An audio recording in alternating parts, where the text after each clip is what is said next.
thank you for joining me, Lara Quee, for the Legal Genie podcast.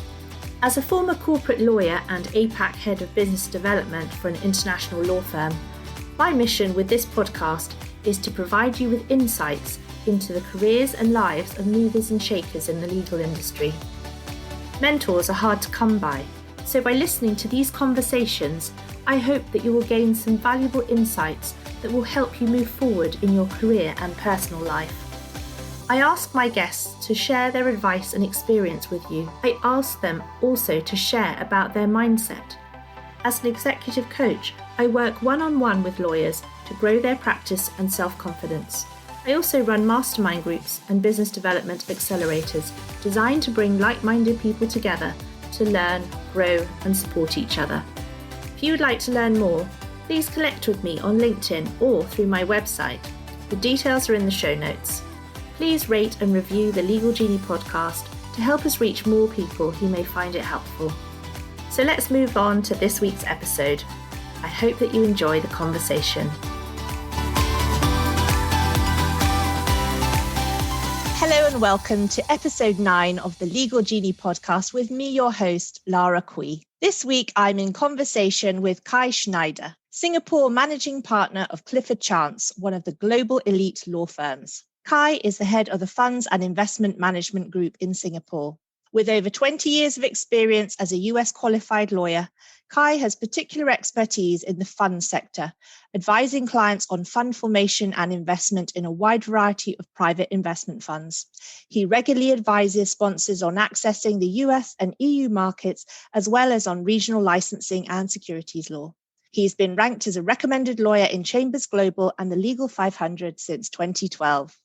Welcome, Kai, to the Legal Genie podcast. It's great to have you here. Good to see you again as well. Thank you. So it would be great if you could tell everybody a little bit about your background, so where you grew up and the kind of life that you had as a child. Sure. It was a very international background. I grew up between the US and Sweden as a child.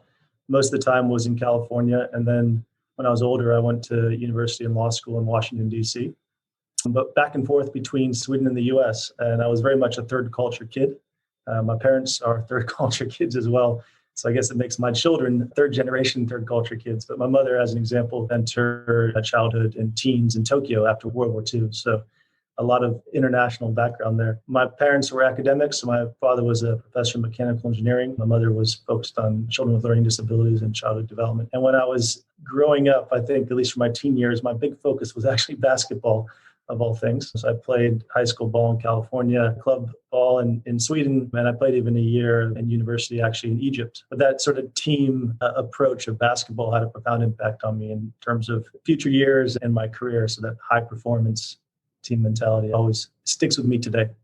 Obviously, with that international background, at least when I was younger, I thought I wanted to be an ambassador, but here we are. Swedes are very well known for their language abilities. And so, yes, being an ambassador could have been a pretty exciting role. But I like the idea that you used your basketball camaraderie and team skills and things like that in later life. I think being part of a team and understanding your role within a larger whole is very important. And so you mentioned that you went to law school in the US. Tell me about what actually inspired you in the first place to decide to study law. I didn't start out wanting to be a lawyer, as suggested with the ambassador comment. And I actually was interested, I guess, in politics and international relations from the beginning. And so I did a number of internships when I was in university with Senator Dianne Feinstein, who's still going strong in the U.S. Senate, U.S. Trade Representative Mickey Cantor, and others. And then my first degree in undergrad was focused on international relations, foreign service.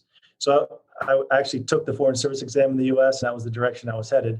But I got a bit distracted, I guess, by law school opportunities and then ultimately private practice. So my uncle is the only other lawyer in my family, and he was the dean of a law school, University of Baltimore, when I was in college. And so talking to him, I got convinced to apply to law school and ended up at the last minute going there, mainly because of the sort of international law angle. I thought it fit with what I was doing already. And I did like studying and wanted to continue to do that. And then after I got my Juris Doctor, my JD there, I went to Georgetown for 3 years and got my LLM in international comparative law. So again, continuing that sort of international journey, if you will. So it wasn't a direct route. It wasn't something I knew when I was young that I wanted to be a lawyer, but I ended up there eventually. It sounds like knowing the dean of the law school can be quite handy for getting in. But anyway, so then you went on to do training. Where did you do that? So I was a summer associate, slightly different than a UK context. In the US, you're a summer associate for 10 weeks, 12 weeks. So I was a summer associate at Weil Gotshal, which is a New York firm in their DC office.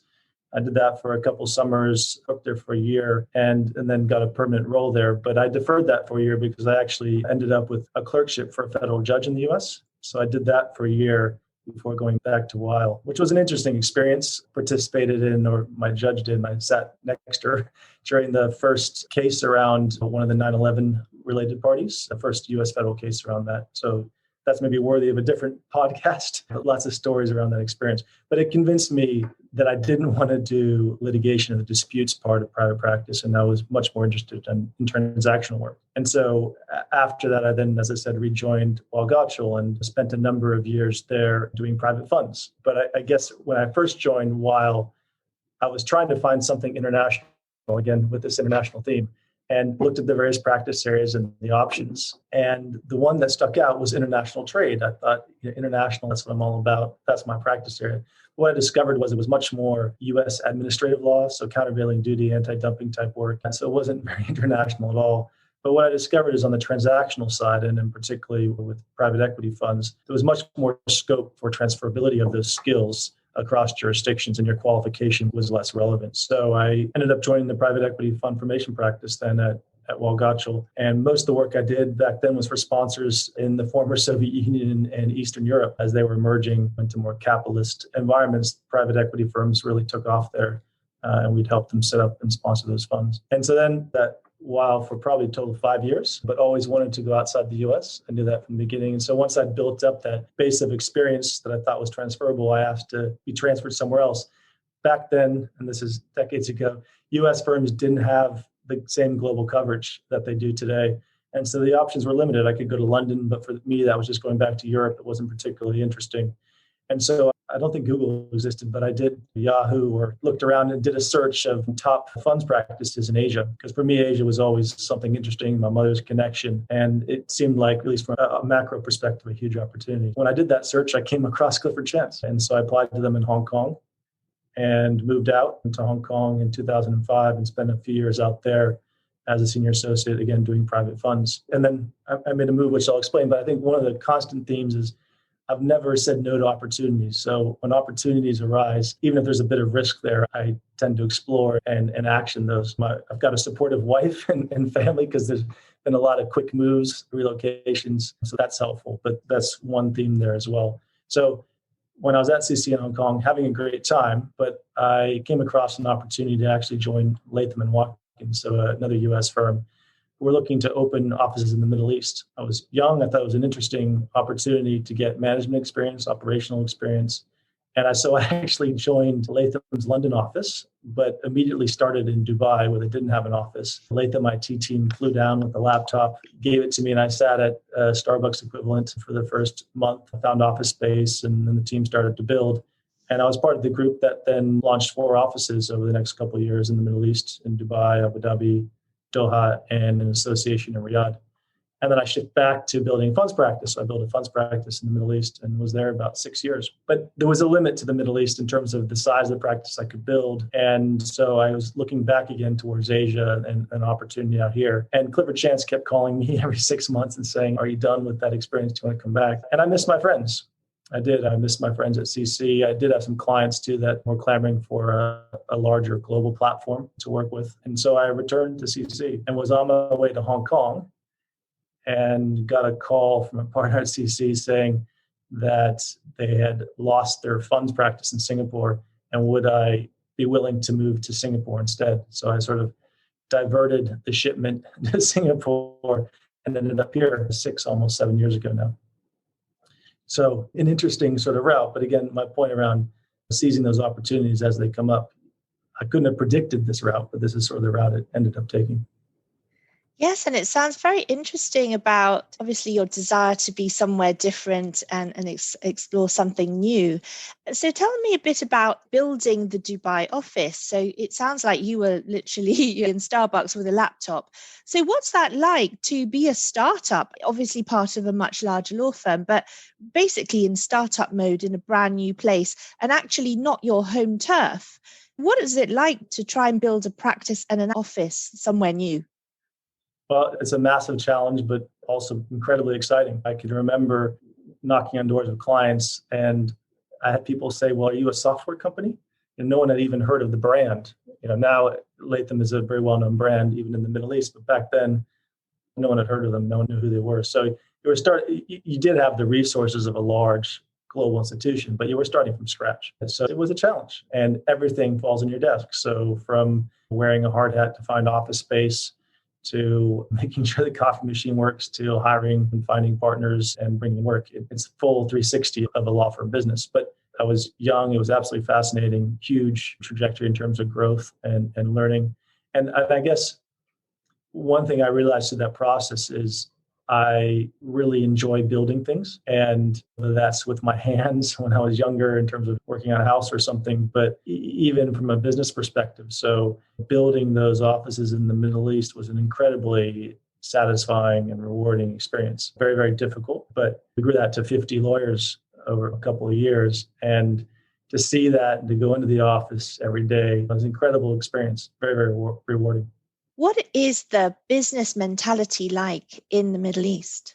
It's quite similar to Asia. I mean, if I would sort of describe it as maybe Asia 10 years ago, something like that. And it's changed. I haven't been practicing there for 7 years now. It's evolved. But when I was there, it was still emerging. There were a fair number of international firms there, but they all had fairly small outposts. And there were a couple of exceptions like Clifford Chance, who'd been there for 30, 40 years at that point and had larger outposts.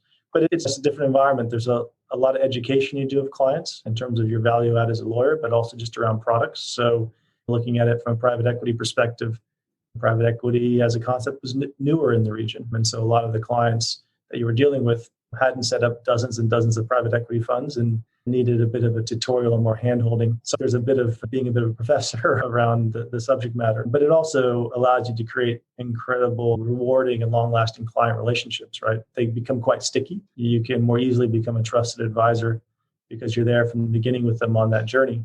And I still have client relationships in the Middle East that I service out of Singapore, where I was there on the ground as they got started and what they're doing in their business. And I've helped and grown with them over the years. So I think emerging markets like that are difficult. They require you to have that sort of base of understanding and knowledge that I got from the US and practicing there. But if you can leverage that there, it's a huge opportunity. I like the idea of you getting in there right from the beginning with those clients and really nurturing and helping them understand the whole private equity world and the benefits of it and how they can leverage that, and then for them to grow up with you and you to be their trusted advisor. And then obviously with a global mindset and a global role, you're able to service them out of anywhere that you are. And now that you're here in Singapore and everything is so closely connected, it's very easy to do that. I think you became a partner at Latham and Watkins. So what was that journey like? What did you have to do to become a partner? Every firm has a different process. At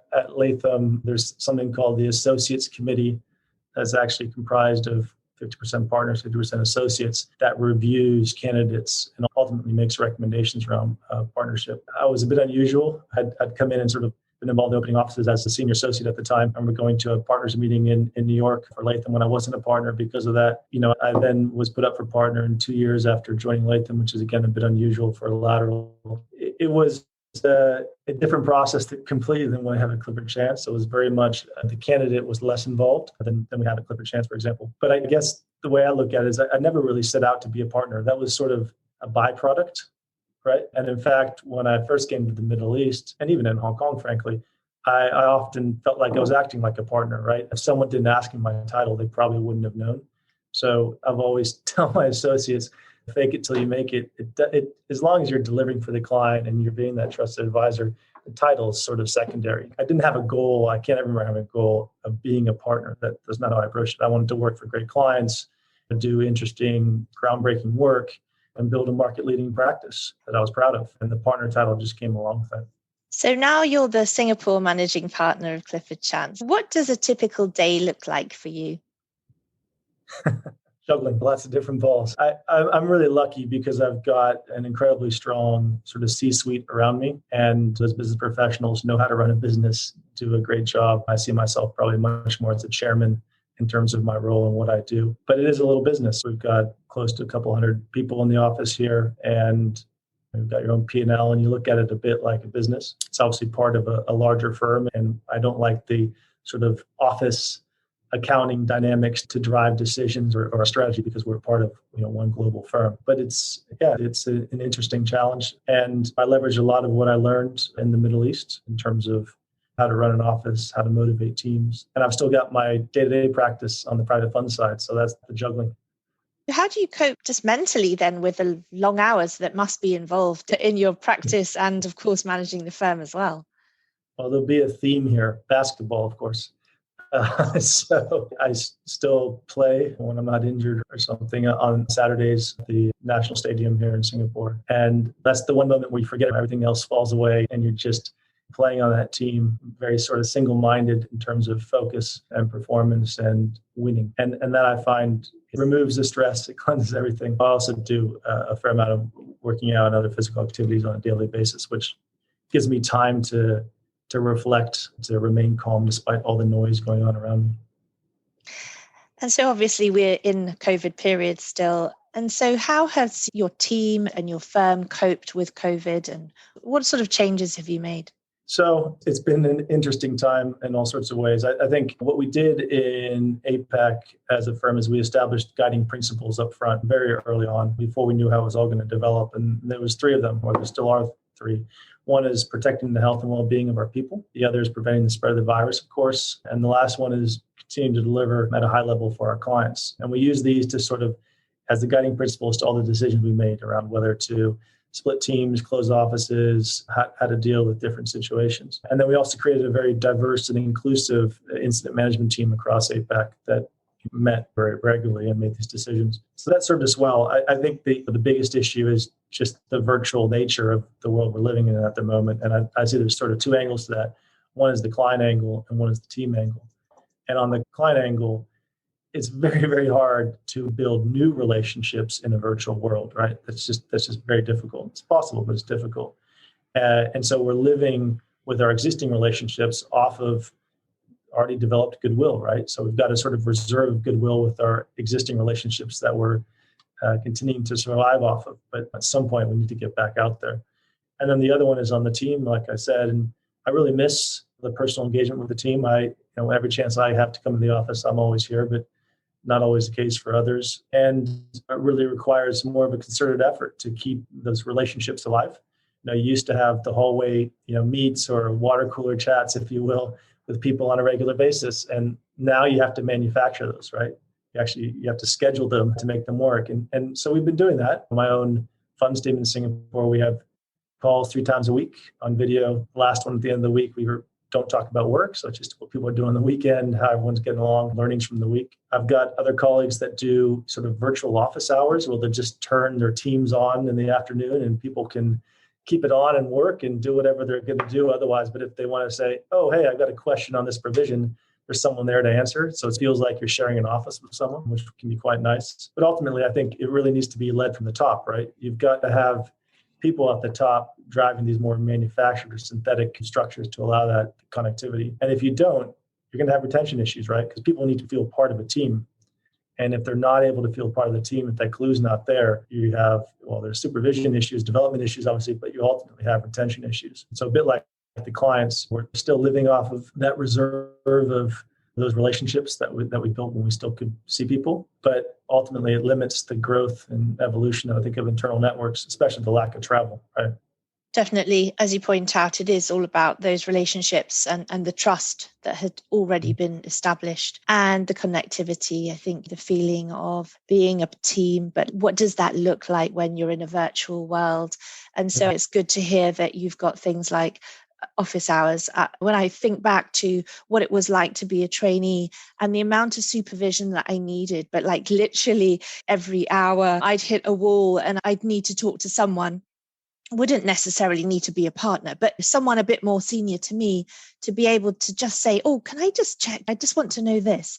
And having that accessibility, because in the virtual world, things kind of get magnified, don't they? That like the importance of something, because if I got stuck and I would have to book an appointment and I would have to wait, it would be very, very difficult. So I think that leveraging technology to make sure that you recreate the availability of people, that connectivity, the ability to ask things in a very casual way. So you mentioned the water cooler moments. From a sort of risk management perspective, it often was those water cooler moments when the, oh, by the way, kind of throwaway little aside would actually be the huge thing where they're saying, you know what, Jones is not doing so well right now. I'm a little bit worried about them, but you don't want to escalate that to a whole call about you just talking about Jones. So I think you need to be creative as management to come up with mechanisms whereby these things don't fall away and that people can be themselves, people can connect.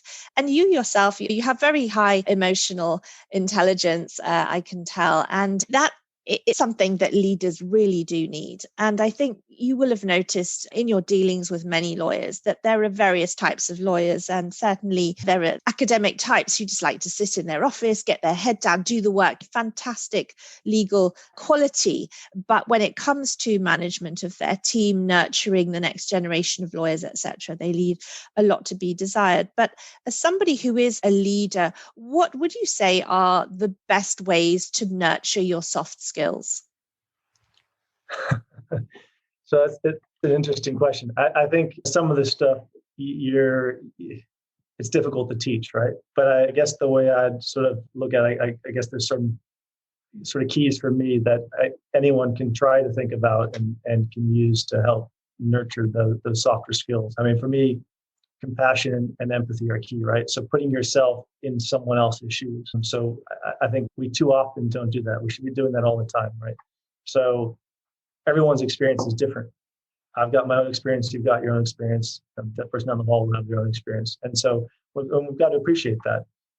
I might have kids. Someone else may not have kids. They may be taking care of their elderly parents. They may be alone, right? And those are all different experiences leading to the different issues that people are struggling with. So I think that's one important tool to help remember that and to learn. And then the other, I mean, this is just a key sort of leadership thing for me, but leading by example, right? Showing people what excellence is, but also that you have vulnerabilities, right? No one's perfect and that you're struggling as well with particular situations. So for me, leading by example is not just being the first across the finish line every single time. It's the whole package in terms of our purpose and values as a business.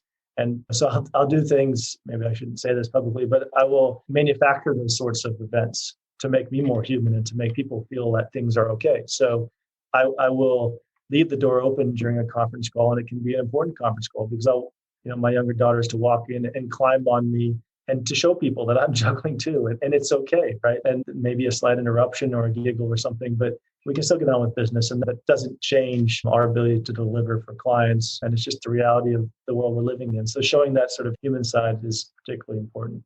Definitely, that has been much of a theme during COVID, the authenticity of leaders, the ability to be vulnerable, to really say, I'm here to lead by example. I'm here to be your leader if you choose me to be your leader. But at the end of the day, I don't have all the answers. Nobody does. These are uncertain times. And as lawyers really love certainty. So it's a very difficult time for lawyers. And the economy has been struck by all sorts of different things. But I think that actually many law firms are able to see opportunities for growth in certain areas and to maybe scale back in others. But this is a time for creativity, for the ability to spot opportunities and move into those spaces very quickly. So another buzzword right now, right, is agility.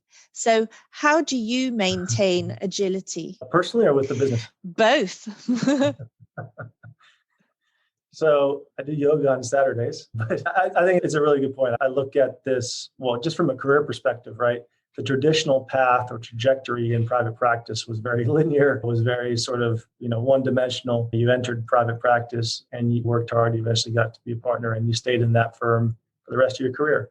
And that's just not the case anymore. There's incredible mobility and flexibility and lateral movement. And, a law degree these days is simply a tool to other things. And private practice often as well is an invaluable experience, but it's not necessarily the end all and be all for a person or their career. There's much more flexibility, mobility, as I said, that people need to think about. And so I think if my career is any indication of that, I've been incredibly open to opportunities and risk taking, and haven't thought sort of linearly like that, or let the history that's happened before me otherwise constrain my approach to opportunities that come across my plate. And so I think people need to think more broadly, look at what they want to do, what excites them, and also try to project out in terms of the legal industry and the direction it's going as to where those opportunities will be, because it's moving at such a fast pace too. It had the first 100 years or 200 years of private practice has been pretty stagnant. And now it's going like this. Every few months, things are changing, right? And the value then assigned to those sorts of skills or experience starts to shift and change. So I think people need to go in with the right mindset. And I do think the younger lawyers, at least that we're recruiting and bringing to the firm, do have a different mindset than the older generations, right? They're much more nimble, agile in the way they think and the way they approach opportunities. They're often more willing to challenge, which is wonderful. So one of the big things that I've done in Singapore as managing partner is set up an innovation hub for Asia Pacific. And the biggest contributors to that hub and the lab that's related to it are young lawyers, often our trainees just out of law school. They're, why are you doing it like this? And we said, well, it's always been done that way. And they say, yeah, but it doesn't make any sense. Have you thought about this process or this technology? And so whether that's helping us with our disruption journey in terms of how we provide a service to clients, or then ultimately helping clients as advisors with their own disruption journey, that younger generation of more agile, flexible thinkers is proving incredibly valuable. Yes, and that younger generation really value passion and purpose and work-life balance. So in a firm like yours, which generally has a sort of a rather long hours culture, how are you able to give these younger people the work-life balance that they really crave? Yeah, and I'd like to say we were almost there before COVID, and we were on the path, but COVID's really, and the pandemic's really changed that. So what it's done is it's proved to everyone, including the naysayers, that remote working works, that flexibility works. We're still delivering to clients. The business is still doing well. And the old-fashioned excuses behind some of that flexibility have been proven to be incorrect. We've talked about the challenges of a completely virtual environment, and those exist. But a combined environment with flexibility is clearly possible. And Asia Pacific, for Clifford Chance, we've now adopted a policy around that allows across the entire business, and that's fee earners as well as business professionals, flexibility in terms of where they work. So you only have to be in the office now 50% of the time, which is a real dramatic change from how big private practice law firms used to operate and approach this sort of thing. I mean, especially the US was always a bit more flexible, but in the UK, you always have your trainee in your office, and it's that teaching by osmosis that is the sort of foundation block of the training program. That doesn't work. We've talked again about some of the virtual ways you can try to mimic that, but we've found that you can have a balance and provide that flexibility and still pull it off. So just talking about those younger lawyers again, what advice have you got for younger lawyers and senior associates in their career path? Because you mentioned the very linear path, the traditional path that certainly existed for our generation, but it definitely isn't like that now, especially with disruption and legal tech and all sorts of different things that you can do in a legal career, which doesn't need to even be doing the law side. What would you recommend to people who are listening to this podcast? So every situation is obviously different, but I think there are a few things to think about. So one of those is whether partnership is really something you want to do. And I often hear these days people say, I see what the partners do and I don't want to do that. That's totally fine. And I think there is, at least at Clifford Chance, the experience you get as being an associate or through being an associate at the firm is, as I've said before, invaluable. And you can use that in all sorts of different ways, whether that's in the startup world with your own startup and idea or in-house or in politics, or the world's endless in terms of opportunities, because I think a law degree really helps you, teaches you how to think critically. And that skill set you can apply all over the place. So I guess keep your mind open, look at the opportunities. I wouldn't say no to anything, explore everything, and be willing to think and take some risk, be a bit more dramatic possibly in terms of how you think about those options. I can remember not that long ago, if I looked at a CV and I saw multiple jumps between firms, red flags are raised, and I said, wait a second, what does this mean? I can tell you today, I don't think about that anymore. I look at a CV, yes, I will ask the logic or the rationale for the choices people have made. But moving around, even in and out of private practice, is no longer an end to a private practice career, right? We have people that leave and have an idea, or the friend has an idea and they run a startup for a couple of years and then they come back. And that's okay today, right? So there's so many more options, I think, in the legal industry and more broadly that are available to senior associates and law grads than there was before, whether that's legal tech or looking at sort of multidisciplinary type solutions for clients. We've got law firms in the Big Four now, for example, right? So it's endless. Definitely. There are lots and lots of choices out there. And I know that you're a father of 3 daughters, and I've got 3 daughters, and our girls are at school together. So looking at your 3 daughters, would you actually recommend a career in law to them? I would. And I look at it sort of also, if I were to look back at my own career at the beginning and ask myself whether I would have made some of the decisions I made. And I think the answer is I would. Yes, I'm not in the Foreign Service. I'm not the ambassador that I wanted to be at age 7, but I've been able to travel around the world, experience things that I would never have experienced staying put in one jurisdiction. Had an incredible career. And that's been because of law, right? Ultimately, and because of private practice. So it's obviously not easy at all times, but I think if you can find an environment where you're doing it with friends, where you build a team around you of like-minded people with a common goal, common values. Even if there's long hours, you're doing it with friends and family. It's an enjoyable experience. It again goes back a bit probably to my basketball years and experience. Hard work, right? Our coach used to have us running. We used to call them 8-line drills or 16-line drills back and forth. I remember vomiting after workouts, but it was difficult. And hard work, but I was doing it with this group of incredible individuals. That was the team, and that's what made it all worthwhile. And boy, you put every last ounce of your energy into it because it was for the team and for that group and that common objective.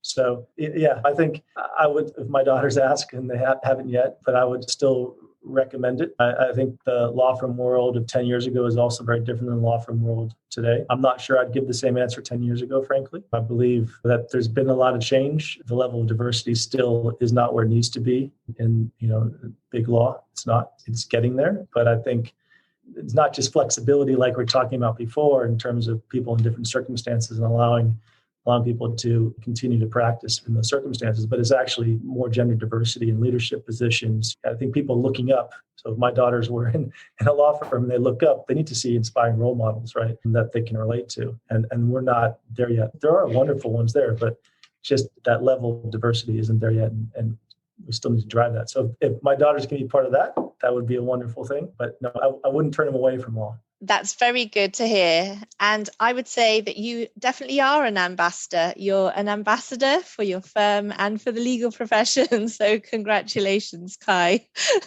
on achieving being an ambassador despite a different title. So on that note, thank you for your valuable time and your valuable insights, Kai. So if people want to get in touch with you, what would be the best way? Email is fine. Type in my name, you'll find me all over the web. Always happy to meet for a coffee or chat to anyone, so send me an email. That's great. So thank you very much for listening to the Legal Genie podcast with my special guest today, Kai Schneider. Thanks for listening. If you've enjoyed this episode of the Legal Genie podcast, please go to Apple Podcasts and give it a rating and review to help others find it. Please do subscribe so that you don't miss the next exciting episode of the Legal Genie podcast. Thanks for listening. Have a magical week ahead.